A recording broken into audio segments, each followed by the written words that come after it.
कहानी है सतनपुर गांव की, जहां एक सुनसान स्कूल की इमारत पिछले कई सालों से बंद पड़ी थी। कहते हैं वहां एक लड़की की आत्मा भटकती है जो पढ़ाई के दौरान एक हादसे में मारी गई थी। उसके बाद स्कूल हमेशा के लिए बंद कर दिया गया। राजन एक कॉलेज छात्र था जो डरावनी कहानियां सुनकर उन्हें सच साबित करने में विश्वास करता था। उसे जब सतनपुर की उस इमारत की कहानी पता चली तो उसने तय किया कि वह वहां एक रात बिताएगा और सबूत इकट्ठा करेगा। गांव वालों ने बहुत मना किया। राजन ने किसी की नहीं सुनी। अगले दिन रात को वह अपने कैमरे और टॉर्च के साथ स्कूल की इमारत में दाखिल हुआ। चारों तरफ सन्नाटा था और हवा में अजीब सी गंध थी। उसने पहली मंजिल का एक कमरा चुना और कैमरा सेट कर दिया। घड़ी में रात के 12 बजे। तभी अचानक बोर्ड पर खुद ब खुद कुछ लिखा जाने लगा। सिर कांपने लगा, लेकिन वह डटा रहा। फिर किसी लड़की की हंसी सुनाई दी जो पास आती जा रही थी। राजन ने पीछे मुड़कर देखा तो एक स्कूल यूनिफॉर्म पहने लड़की खड़ी थी। उसके चेहरे पर मासूमियत थी, लेकिन आंखें बिल्कुल काली। राजन ने पूछा, तुम कौन हो? लड़की बोली, मैं श्रेया हूँ। मेरी कॉपी किसी ने छीन ली थी, मैं उसे लेने भागी, सीढ़ियों से गिर गई, अब मेरी कॉपी मुझे चाहिए। डर के मारे कुछ कह नहीं पाया।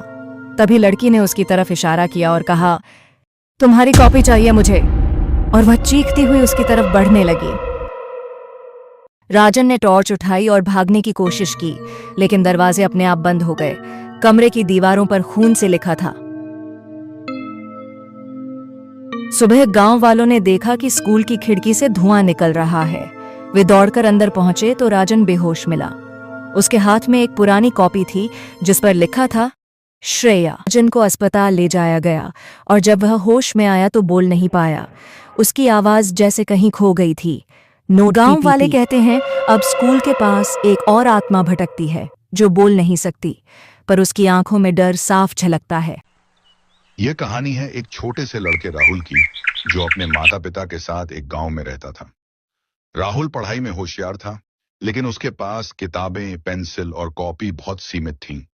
उसका सपना था कि वह एक दिन बड़ा कलाकार बने और अपनी तस्वीरों से दुनिया बदल दे। एक दिन जब राहुल जंगल के रास्ते स्कूल जा रहा था तो उसे एक पेड़ के नीचे चमकती हुई चीज दिखी। उसने पास जाकर देखा तो वह एक सुनहरी पेंसिल थी। जैसे ही उसने उसे उठाया, पेंसिल में से आवाज आई, मैं एक जादुई पेंसिल हूँ। जो कुछ तुम मुझसे बनाओगे वह हकीकत बन जाएगा, लेकिन ध्यान रहे इसका इस्तेमाल केवल अच्छे कामों के लिए करना। राहुल चौंक गया, लेकिन उसे विश्वास नहीं हुआ। उसने सबसे पहले एक सेब बनाया और अगले ही पल एक असली सेब उसके हाथ में था। अब वह समझ गया कि पेंसिल सच में जादुई है। उसने सबसे पहले अपनी मां के लिए नए बर्तन और अपने पिता के लिए खेती के औज़ार बनाए। धीरे धीरे राहुल ने गांव के लिए बहुत कुछ बनाया।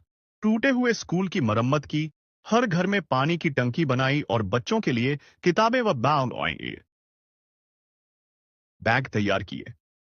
गांव के लोग राहुल को बहुत पसंद करने लगे। लेकिन एक दिन गांव के मुखिया के बेटे राघव को इस पेंसिल के बारे में पता चल गया। वह बहुत लालची था।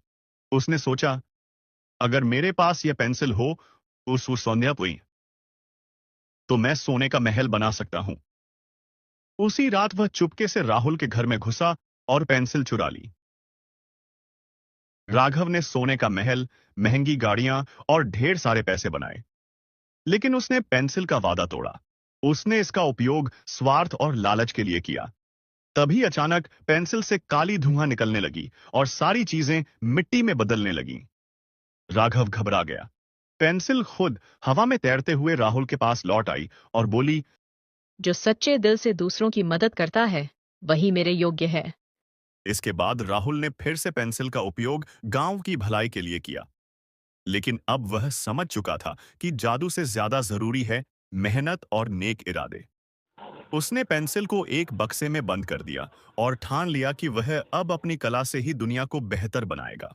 सीख: जादू भी तब तक अच्छा है जब तक उसका उपयोग अच्छे कामों के लिए हो, लेकिन सच्ची ताकत हमारे इरादों और मेहनत में होती है।